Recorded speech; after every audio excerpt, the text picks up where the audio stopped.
Last and most importantly, is it a faux pas to wear snake boots and shorts? If you can go out and kill it, man, I don't care what you're wearing. I mean, you got to be the most fashionable guy in the office. That's true. If it's hot, I can't be out there hunting in my underwear, you know. As long as you got snake boots on, brother. Snake boots and undies, dude. Next week on the podcast, snake boots and undies. How far can this thing detect? Well, it's going to detect heat for 3,600 yards. You're not shooting that far. Most of the time when we're driving around, we're in a side-by-side. You need that scanning because you're not going to be constantly holding up your gun. If you are, it's a pain in the butt. You can swear a little bit. Pain in the ass then. One of our very own, Joel from sales, decided to go out on a hunt, drop a handheld. Many months later, the farmer calls and goes, "Hey, did you lose some out here?" We didn't tell Joel, though. We wanted him to still be scared that he lost it.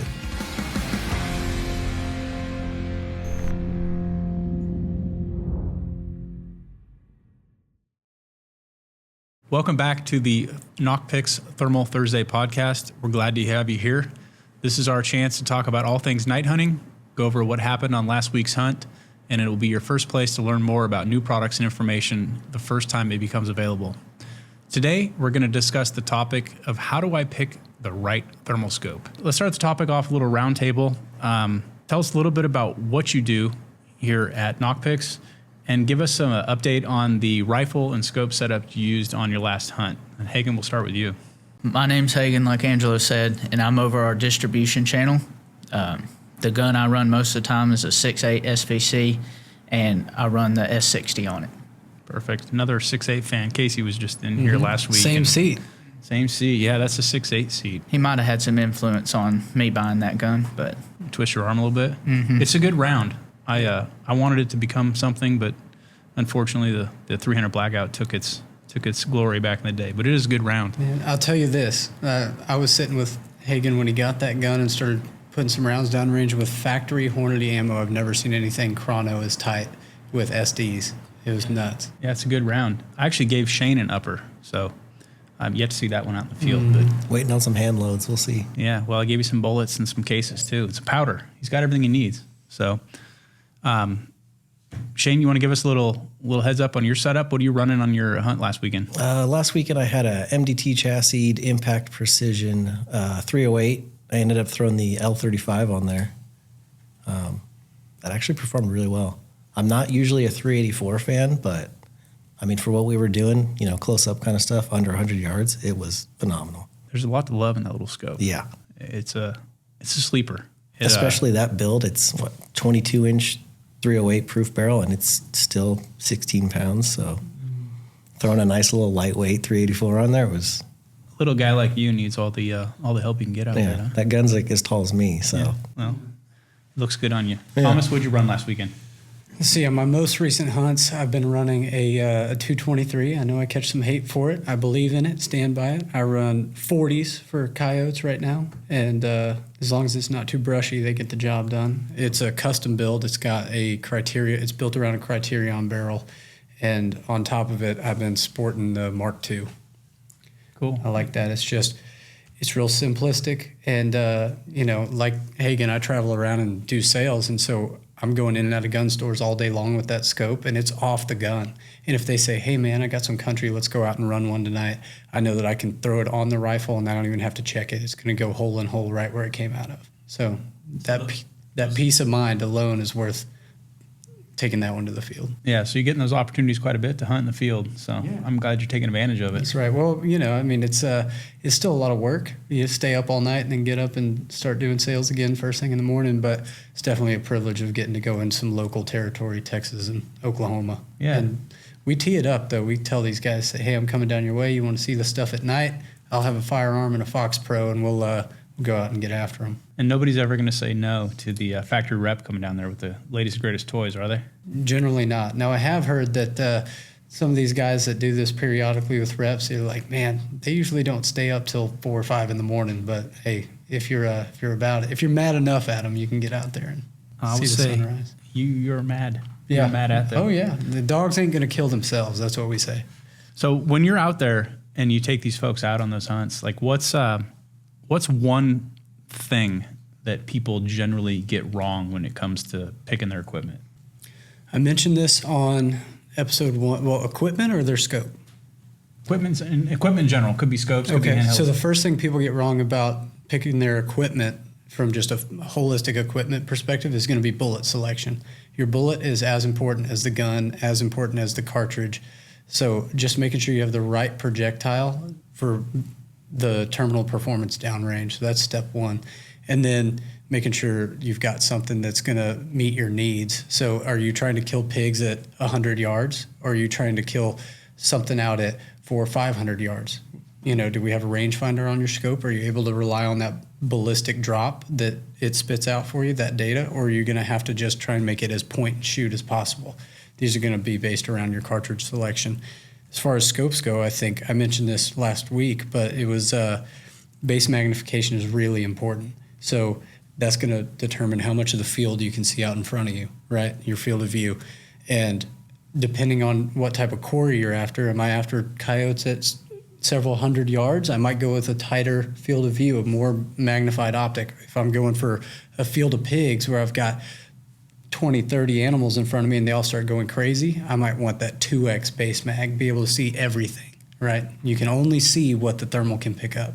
Yeah, and it's really important to remember that at night when you don't have your eyeballs, you're dependent on that scope. 100%. So it'd be much more important. Yeah, than and a that's, thermal optic. it's a whole nother conversation, but that's the importance of having a good scanner too, so that what people do is they budget for a scope, they go buy a scope, and then they realize that they have to be holding their gun behind the gun all night long, which you can do, but that gets pretty old pretty quick.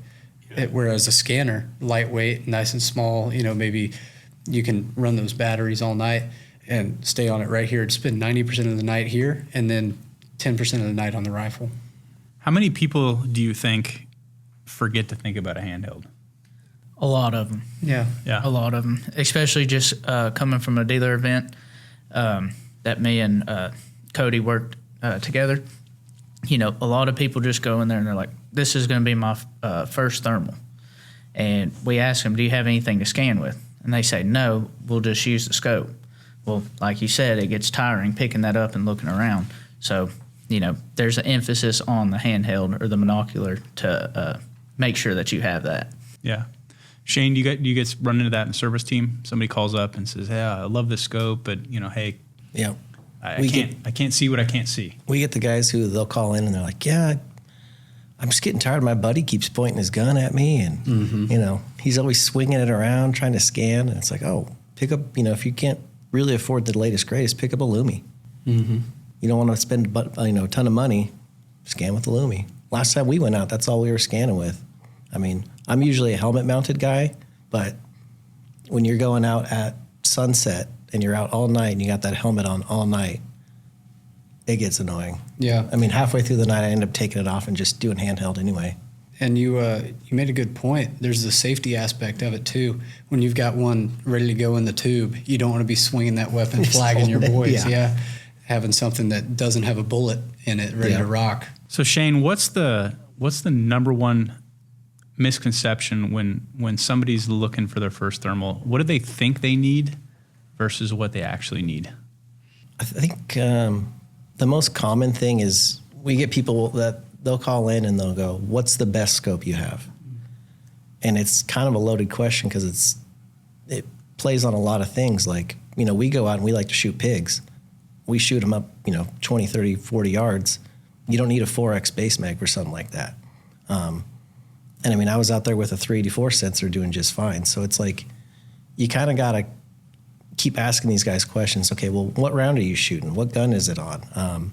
What's the terrain you're shooting? Some guy in North Carolina isn't going to want, a super high base mag scope to some guy shooting flat fields in Texas, So I think the most common is, what's the best you have? What's the best scope? Yeah. And it's like, yeah. Everybody wants the best, but the best is subjective. So when you guys are in the sales side of things, you guys are talking to customers, you're at a store, you're talking to distribution customers and, they say, what's the best? Like, how do you guys break down best? I can show somebody what would be like empirically the best based on like sensor resolution generally is what they're implying. And like that might be one of our 1280 offerings, but that doesn't necessarily mean that's the best for a specific customer. It's going to be case by case. And I have a list of questions that I train sales staffs on when I'm doing the thermal basics course or whatever to make sure that they guide people into the right tool for their job. So that starts with, I mean, Shane nailed it, but it starts with what's your application? Are you shooting at a pig that's going to be under a fixed distance feeder at 100 yards, and that's all that I hunt? I'm on the window of the blind and I don't have to worry about anything else? Or am I hunting over these big open fields where my terrain changes all the time and I'm going property to property? And then it's going to come down to what type of weapon are you putting it on?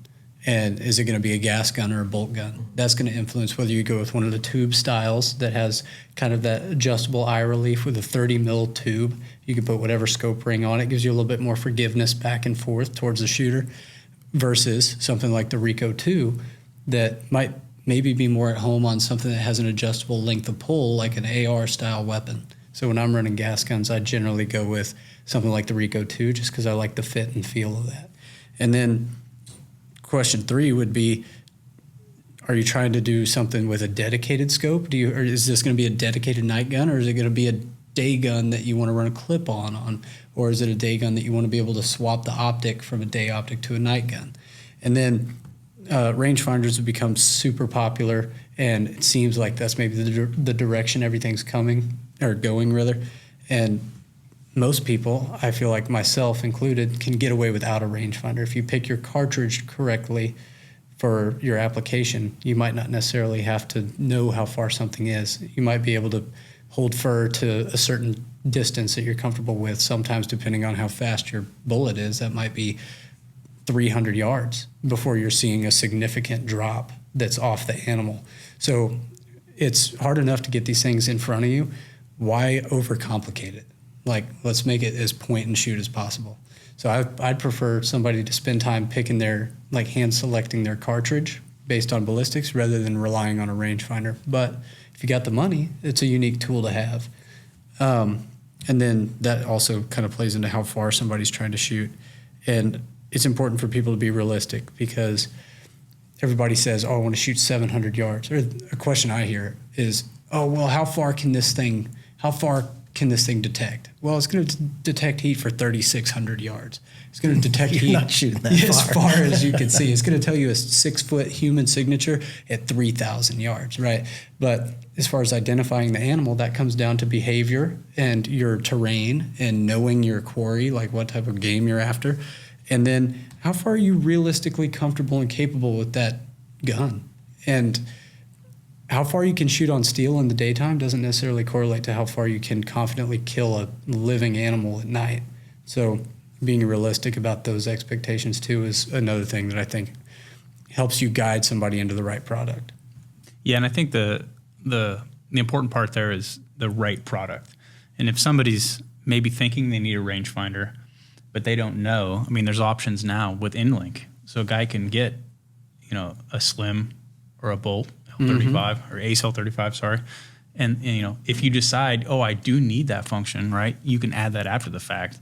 And that's an important thing to remember, is you don't have to get so hung up on, does this have a rangefinder, does it not? Yeah. I think, you guys can speak from experience in the field and the sales side, but, that's a big flexibility and a big feature that is important in the buying process. Sometimes a rangefinder in your handheld could be as or more important than one in the scope, because you're trying to identify a distance to a group of pigs. Like, is that worth us stalking in on? Or as something's working in, by the time you get on the gun, you might just be ready to take it off safety and send it and eliminate that thought process, right? If I already know where it's at, it crossed the 200-yard mark while I was scanning. So it's in my comfortable engagement range, right? Yeah, So knowing is half the battle, they say, but I think it's the most important part. But, you've had a lot of experience, Hagen, in hunting up north, hunting, down in Texas. It's pretty wide open up north, right? I mean, that's, up there, a good scanner is going to be key. I mean, there's a lot of value in having a rangefinder in your scanner, right? Yeah, and the difference, so I personally run the Quest, and I run the Quest 35s. My buyer up in Minnesota, he runs the 50s, which are 4-base, because he likes being zoomed in a little bit more because he's hunting more wide open fields. When I go back home and I'm in East Texas, we're in the pine trees. So there's not a lot of stuff where I'm shooting over 300 yards. So I don't run a rangefinder. I just range it with a Quest and make sure it's within my zone that I'm comfortable taking a shot at. Yeah, and the ability to transfer that wirelessly or do your ballistics in your handheld, like all those things really add up when you're trying to figure out how far is this thing, what's the hold, okay, the drop is this, I know point and shoot, like Thomas says, I know my ballistics, I know my rifle, we're good to go, and that can really add a lot of that confidence to maybe make that longer shot, where in the back of your mind, if you don't know, that's always nagging at you, like, is this a shot I can make? And when you're looking at scopes like the Ace, there's a 50 millimeter option that is virtually identical to the 50 millimeter range finding option, but it's cheaper. And if you're looking at budgets and you want to get a handheld with some of that money, get a handheld that's got LRF in it. And now you've got two products that together accomplish virtually the same thing. Right. And how cool is it to be able to range and spot and send the data to your buddy's scope? Oh, I incredible. mean, that's a game changer, right? Could you have ever, years ago when you were doing this, could you have ever even imagined? No, it was a conversation of how far is it? How far is Right. it? How Can far you is range it? that for Yeah, me? where's he Where's at? he at? Maybe What is even a that? conversation of what is that? Yeah. What is it? It came up more than it should have, but those days have come and gone. Mm-hmm. So with that said, how important would you say a handheld is into the hunting ecosystem? Extremely important for me. Most of the time when we're driving around, we're in a side-by-side. So you need that scanning because you're not going to be constantly holding up your gun. And if you are, it's a pain in the butt. You can swear a little bit. Pain in the ass then. There you go. But I would say it's extremely important. Yeah. And most people, when they tend to come in and buy something, all they think is the scope. They never think about scanning. So I would say that probably needs to be your first purchase, is a monocular of some sort. Yeah. Shane, how often does that come up after the sale? We get guys that we'll talk to them and, we'll do the whole spiel. What are you shooting? What's your terrain? What's, projectile? A couple weeks will go by. Hey, what's up with that Vista? How's that Vista thing working? It's like, oh, yeah, let's talk about the Vista. And then, we get that quite often where guys will buy a nice scope. A couple weeks go by and they go, yeah, I can't be holding my gun up all night long. Like, tell me about what these are. Yeah, I think a handheld is a multi-use tool. Made jokes about it last week, but it's like we've used them to hang TVs when you can see the studs in the wall because of the heat difference. And we've sold them to farmers who are going out and checking their cattle at night, making sure everything's accounted for, making sure they're not getting run around by coyotes or whatever. Or if you've got chickens out back, a 256 Lumi is perfect fixed focus Lumi, point and shoot, check on your chickens, make sure they're not getting harassed out there. We had a call a couple weeks ago, like exactly like that. Yep. He's like, hey, this is probably not your typical call, but I got a chicken coop about 400 yards from my house. What can I use? I don't need, I'm not going to put it on a gun. Yep. It's like, oh, dude, pick up a Lumi. Well, I'll tell you, as a bow hunter, I never go into the woods without a thermal scanner. Where it's legal, of course, but here in Texas, not a problem with it. So when I go out there and I'm working into, say I'm going up the tree or going into a blind or something, I can check and make sure that nothing's bedded out there that I'm going to blow up, and I can plan accordingly on how I approach that stand. And then likewise, when I'm up the tree and, target buck comes in but hangs up, I can see where he goes to bed even after dark, which is a limiting factor before when you're just using, even the best low light binoculars can't give you that advantage. Yeah, no, there's definitely always a lot of uses, and I think with handhelds, when somebody starts to put the pieces together, whether it's a farmer looking at the diesel in a tank, or you check your corn feeders, right? Yep. How much corn's left in my feeder? Like the uses are unlimited. It's just thinking about what can I do with this power. Somebody who's never seen what you're talking about might not understand what you mean, but the temperature difference in the liquid or the whatever media is in your feeder or your barrel or whatever, you can see as it compares to the ambient air temperature. You can actually measure things by volume inside of a feed barrel. Yeah, and it just speeds up the process. If you can check all your feeders without getting out of the side by side, Yep. that saves you a lot of time. Or your water tanks. Yeah, definitely. And I think that's what I always like to try to get people to think about, is think outside the box, right? Everybody, like you said, focus on scope, but there's a lot more to it and a lot more way you can add value into owning these products. So I always like to get people to kind of expand on, what else do you do besides hunt? Right? Do you, are you doing something where you can use this outside of the hunt? Tracking animals, another perfect example where it's like that is an invaluable tool. Yeah, you can see the signs left behind, or if it's leaking. In the right environment, you could see blood. At the shows we do, like on the carpeted floor in a auditorium, you could see feet. Yeah. Footprints through shoes. Yeah, it's one of the things we used to do. Is you put your hand on the wall. Yep, it's a great selling tactic. So when it comes to deciding, okay, I'm going to get a handheld, right? What should people think about? What should they be worried about? Resolution? Should they worry about sensitivity? Should they be worried about warranty? Like what's an important thing when you're picking out a handheld? My first thing is, what are you looking to get out of it? I mean, like Thomas was saying earlier, if you're just looking at a chicken coop a couple hundred yards behind your house, a Lumi P13 work, perfectly fine. But, if you're wanting something that you want to talk to your scope, you'll need to go something with a Lumi LRF or Vista or Quest. That way you can transfer it through InLink, just stuff like that.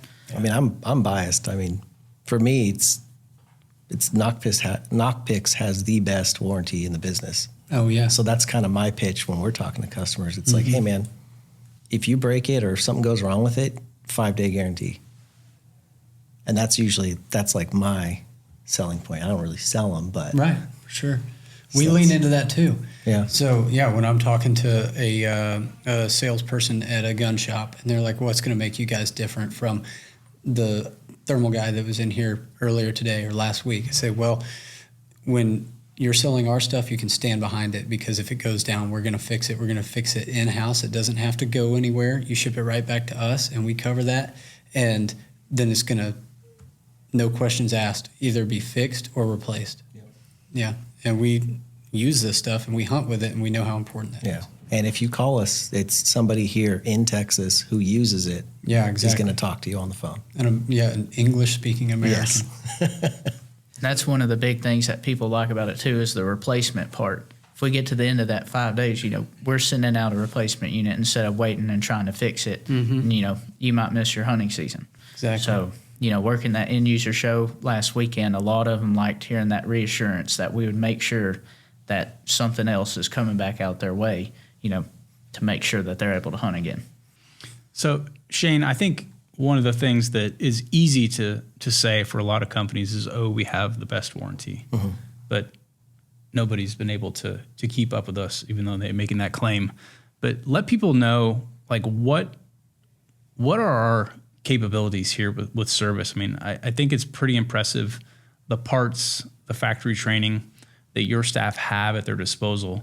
Like, shed some light on that. Like, why are we able to do that if something does go wrong? Like, what makes that possible? I feel like we have a pretty good relationship with the manufacturer, and I'm weekly on phone calls or Zoom calls or whatever it is to kind of get an idea of, okay, if this breaks, what are the steps to fix it? Get the steps down. Okay, what parts do I need?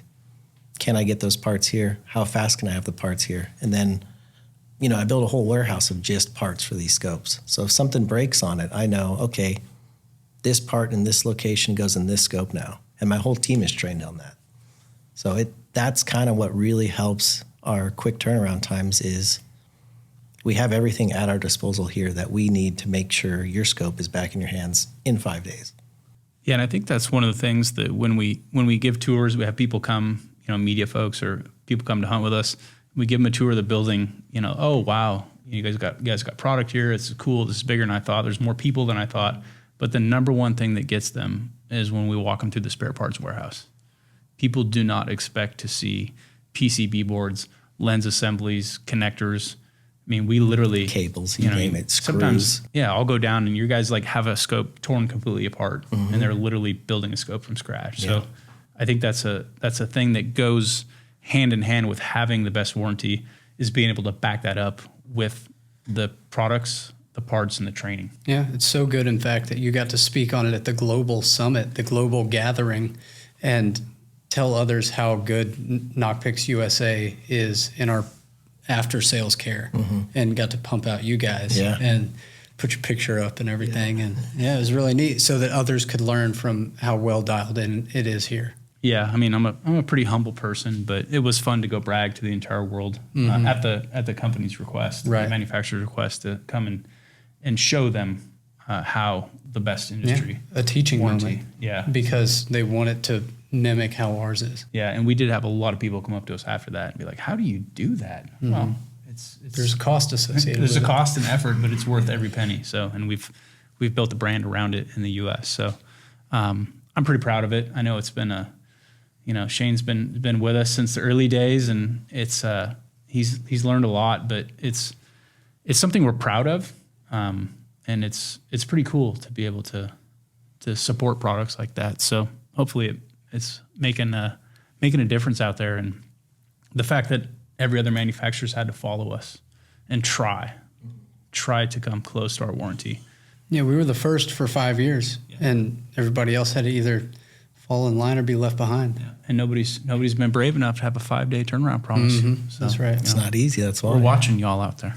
And Shane sticks to it. I was asking people up there, and the few people that did have to send in a scope, all of them had positive comments about the whole experience with it, and everything came back quick. So I think the most recent post I saw on Facebook, somebody talking about it, I think he shipped it out and got it back within 4 days.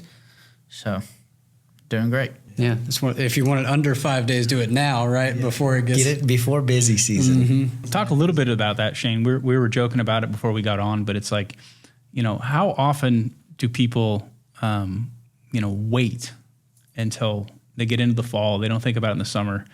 How quickly does that volume pick up when people go, "Hey, I need to hunt with this thing"? It's like the guys in the summertime spending time with your family, doing fun summer stuff. And then you go, "Oh, my night season's going to open." And then, they put it off a little longer. And then, the weekend comes and it's the opener and they're like, "I should probably check my thermal." And it seems like everybody does that. I would say within the next few months, it's going to start. We're going to get phone call after phone call about, "Oh, I left my batteries charging all year. How can I get new ones?" But I feel like a lot of people forget to check on their stuff until it's last minute. And then, we're here to help them, so it doesn't bother me much, but. Right. Check the batteries now. Yeah, check it out now before you need it this weekend. So let's get back to the question of the most interesting thing you've seen while you're out hunting, or Shane, if you've got a super interesting story about something that happened to a scope that we repaired. But there's got to be some juicy stories out there, some weird stuff, aliens or whatever it might be. But is there a particular RMA, Shane, that sticks out? Very own Joel from sales decided to go out on a hunt, drop a handheld, and then many months later, the farmer, rancher, whoever calls him, goes, "Hey, did you lose something out here?" I think it was 9 months later. It was after planting and tilling. Yeah. But we get it back in, and then I open it up, and I'm like, it's just beat up. I don't understand what the issue is. The battery was dead. Threw a new battery in, it powers on. A little dirty, maybe. Yeah. Filthy. Oh. Scratched up, dented, but new battery, right back on. Fired back out. Yeah. We didn't tell Joel, though. We wanted him to, still be scared that he lost it. But the basis of that is you can store your scope in the field. Please don't, but yes. One time somebody left theirs on the back of their truck, took off driving down the highway, rolled off going about 60, 70 miles an hour because they saw it in their side view mirror. Went and picked it up. I think all that needed to be replaced was the lens and just what held the lens in place, and then it was good to go. All the internal stayed intact, and everything was peachy. Yeah, that's an expensive whoops, isn't it? Luckily, there's no rifle attached to it, huh? Well, he had taken it off his rifle and just set it on the back of the truck. That's why he left it. He set the gun inside, but forgot about that. We talk a lot about these contests, and they just kind of go hand in hand with the night hunting. It's these all day, all night affairs. Well, it's pretty serious business, right? So you get in the truck, and you're not done till you're done, right? Till you're on the way to turn in. And a lot of times you have to kind of improvise things in the field, like food and drink. And bathroom stops, for instance. But one night I'm in the high rack and I'm scanning. I got a couple guys strategically placed out on kind of some satellite points on tripods, and we're calling foxes. And the nature of fox calling is they'll kind of come from all different directions, and they're pretty aggressive, and they don't really work wind quite as well as maybe like a coyote or even a cat. And so I'm up there and I'm watching, and I'm trying to let everybody get some shooting, whatever. And I got a fox working, and he's working over here in front of one of my buddies. And I'm thinking, like, man, he's got to be in range. I can't believe that. And every time he stops, I'm like, oh, he's about to die. And I'm just watching it in the scanner. And it's been 2 or 3 shot opportunities, and no guns have gone off. And I'm like, what is going on over there? I scan over to that guy's tripod. He's not on it. His gun's just, floating on it. I'm like, where did he go? I scan a little bit further back, and he's drop trow taking a dump about 20 yards behind the tripod.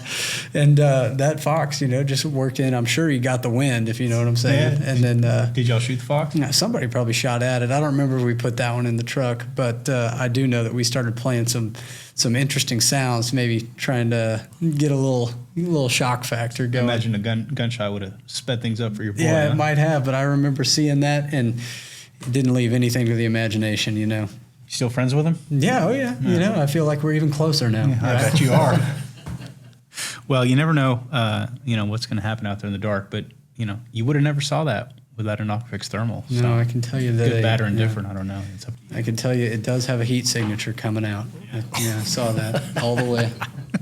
That's terrible. What's one thing that you've either experienced personally or you've heard from a customer when you're out talking to folks where they had the wrong product, the wrong scope, too much magnification, not enough?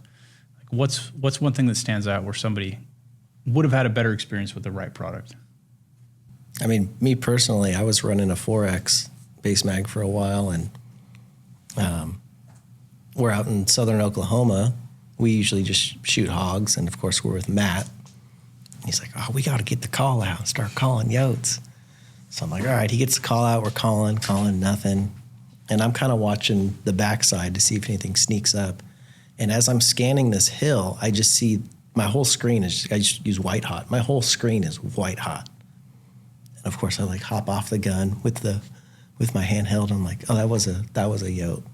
It's probably 20 yards away, but with that base mag, there was no way I was identifying it or shooting it at that time. So Yeah, I can relate to that. Or it's like, the classic story when, first time you go hunting, you have too much base mag, and you're like, oh, that had to be a 300 pounder, at 200 yards, and you go up there and you're like, oh, that definitely was not a 200 pounder. Nor Ground shrinkage, it's real. we call that. That's real. But yeah. How about you, Thomas? When your Oh man, I mean, getting to test all these products is a privilege for sure, but it also, you find yourself sometimes in the right situation with the wrong optic, and I've hunted with a 4X base mag in like really tight country, and just they're working in, by the time you can see them, they're underneath you, and it's really tough to, like, you're doing everything you can to just keep them in frame, right? Because that field of view is tight, when you're talking about 4X at 12 yards, right? And I've seen, especially when we're doing like raccoon calling, that's super aggressive, fast-paced calling, and you don't have to put the call that far. Put the call 15, 20 yards out in front of you. And we've had it to where I've had a raccoon in kicking distance, and the guys around me are magged in so far that they can't find it, and it's like, dude, it's right. You don't have to shoot it, just grab it. it'll happen. Mm-hmm. Same thing with a scanner. It's like, it's application specific. So it's, if you got your 4X, something like a Vista H50R, it's an awesome scanner in the right country. But if you're in a buggy and you're bouncing up and down and you're, and you're looking at in close quarters, that can be sometimes too much, right? And you need that bigger field of view, that lower base mag. Yeah, and I think one of the things that's important to remember with thermal is if you compare 4X and you're thinking about it in the lens, for lack of a better term, of a daylight optic, right? That's not a lot for a scope. I mean, there's people running 35 power rifle scopes, but it's very important to remember that this is the dark. 4X is not equal to 4X. And so, a 2X is an acceptable, optical zoom for a thermal scope. And so I think that's important to note for people that are considering it. If they're, I hunt with a 3-18 or a 6-24. Yeah. That's a lot of scopes. Yeah, it's apples to oranges. And it's digital magnification is subjective, right? One person's 3X compared to another brand's 3X might look different. And that also has to do with how the eyepiece blows it up to your eye. And it's like binoculars, the Quests, for instance. That 4X Quest feels to me similar to like a 10 or 12X day optic magnification. But people don't understand that when they're looking at, if they're only familiar with day optics or day glass. Yeah, yeah. How does it compare when you're up north? When you're hunting up in the wide open north. I mean, is everybody more comfortable and kind of more accepted for higher magnification up there, or does anybody up there go, hey, 2-power works? Most of them wanted the higher magnification. Saw it a lot in Illinois this weekend. They have a lot of open fields, a bunch of farmers up there, so they're wanting to reach out and touch something. I know one of the big selling points was the rangefinder. A lot of them wanted it up there. I mean, me personally, I don't hunt with it because I don't need it, but up there, they definitely like it a lot. All important things to consider. That's why we're lucky to have such a wide breadth of products. And I think that's an important thing to consider. When you're looking at your brand, right? What do they offer? Do they offer just one kind of niche product, long range? Do they offer everything? So you can grow with a brand, you can get comfortable with a brand, and I think people need to consider, what else might be available that maybe you don't think you need, but if it's available, take it into consideration and don't get too narrow in your search. It's very important.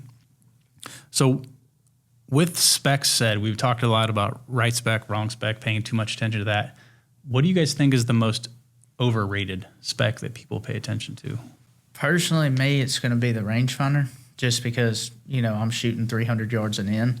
A lot of people are, want to range something at 1,000 yards or 1,300 yards. You're not going to be taking that shot because you're not going to be able to identify the animal.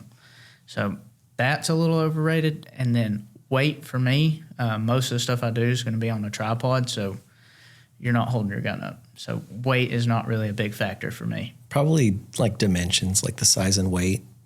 Kind of what we were just talking about. I mean, I'm on a tripod. So, I might have to hike in half a mile or stock something for a while, but just lift more weights, man. Hit the gym. I don't know. It is gain season. It's gain season. Yeah, and if you can't carry the tripod and the gun on your shoulder, you can't pick up the pig that you shot. Yeah. So might as well not go. Where do you guys think is the best place to learn? If you're in the market and you say, I'm trying to decide what Nocpix scope I want or what scanner I want, where's the best place, Hagen, that you think somebody could go learn about the products? I would recommend just getting on YouTube. There's a lot of guys that are our dealers. Not going to plug any of them in here, but they make some really good videos. I'd say be wary of the people that are doing comparison videos because they might be biased one way or the other. Like, I don't know if they're getting paid more to push this product or not. So I'd really stick to the videos where one guy focuses on one SKU for, say 15 to 30 minute video. And that way he can really talk through what he likes and what he dislikes. And then I would just, say watch 5 to 10 videos on it and get your opinion and then go check them out in person. So Shane, when you guys are dealing with after service support or customer service questions, do you like to point people to our website for the blog or YouTube videos, or where do you guys send people from informational aspect? We usually will just speak off personal experience. I feel like that's kind of the biggest thing is people want to know what they need. And if we've used everything we offer, we can give them personal experience, which is kind of the big hitter, I think. Second to that, probably point them to YouTube. Go on YouTube, search the scope, kind of what we were just talking about. Don't stay away from the comparison videos. A lot of those guys, a lot of them are very true, but you still don't know in this day and age, okay, is it biased? Is it not?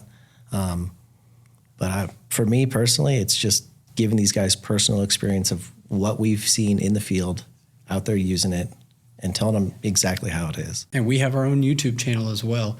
Go there and you'll get direct information from our guys who are out there in the field using it, the warranty guys who are out there and hunting with it, and there's no replacement for that. Yeah. And we've got a solid blog going too on the website. So If there's anything out there that you guys are interested in seeing, leave us a comment below. We're always looking to create new content for the blog, YouTube shorts, Instagram shorts, social media. We can discuss things on the podcast. So, we're lucky to have access to a lot of information. We're constantly out using the products.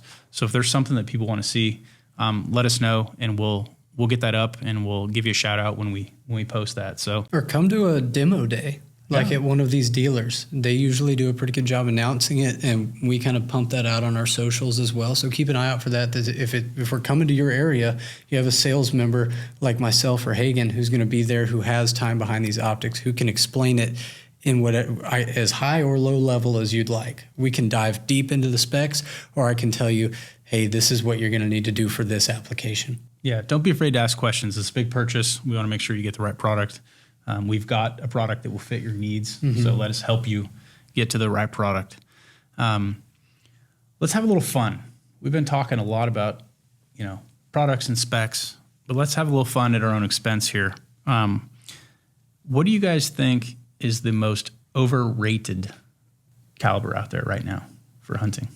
Well, my initial reaction was the 8.6 blackout because it's the new hot thing on the market. But I'll take it even further and say overrated 300 blackout, because it actually has a lot of good press, and I think it's a very niche application that can be accomplished with a dozen other cartridges better. Exactly, like a 6.8 SPC. Perfect example, yeah.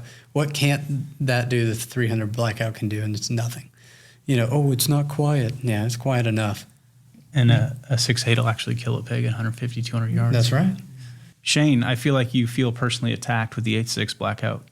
I mean, I kind of was on the same boat until I actually went out and used it. We were just up in Oklahoma shooting an 8.6 boombox, and it was brutal what it was doing to these hogs. I believe it. And I guess for me, 338 arc, Yeah, same concept. because it's like you've got 300 blackout, which is all right. I mean, I've seen people shoot hogs in perfect place shots and they just run off. But it's like you've got 8.6. It's a huge round. What do you need 338 arc for? Is it like throwing a football down range? Yeah. But I mean, I don't know. Personal experience, I had a lot of fun with 8.6, and I probably shouldn't have, because people are like, oh, it's horrible. In the day and age of having your ballistics right at the tip of your finger in your scope screen, you might as well throw a football down Exactly. range. Mine's going to be the 300 blackout, just because, you were talking crap on my 6.8 SPC earlier. If it's not broke, don't fix it type of guy. So once I find something I like, I don't even go play around with any other calibers or anything. I just stick to what works for me and what I know and go from there. Perfect. So to follow that up, velocity or bullet weight? What do you choose? Velocity. Velocity? So I want that flat trajectory since I don't run the rangefinder. Shane, what about you? Speed kills, man. Speed kills. Thomas? Velocity all day long, baby. Hold fur, point and shoot. All right. Last and most importantly, is it a faux pas to wear snake boots and shorts? Why or why not? Wear snake boots by themselves if you must. I wouldn't be caught without them. You ever seen that in thermal? Probably. Shane, what about you? If you can go out and kill it, man, I don't care what you're wearing. I mean, you got to be the most fashionable guy in the office. That's true. Everybody's anti-snake boot until you find a snake, and then they're back at the truck. Yeah. It doesn't bother me what anybody wears, so I'm all for it if they're happy with it. There you go, as long as you're hunting.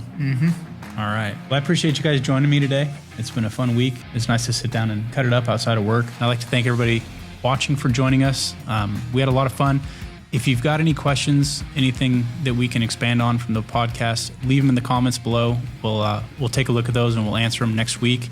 Make sure you're following us on Instagram, nocpix.usa. Go to the website, sign up for the email, and make sure you're following the podcast. You'll be the first to know for our next episode. Next week, we're going to join in with a new group of employees here, and we're going to talk about what they wish they would have known when they got into night hunting. So thanks again for joining, and we'll see you next week.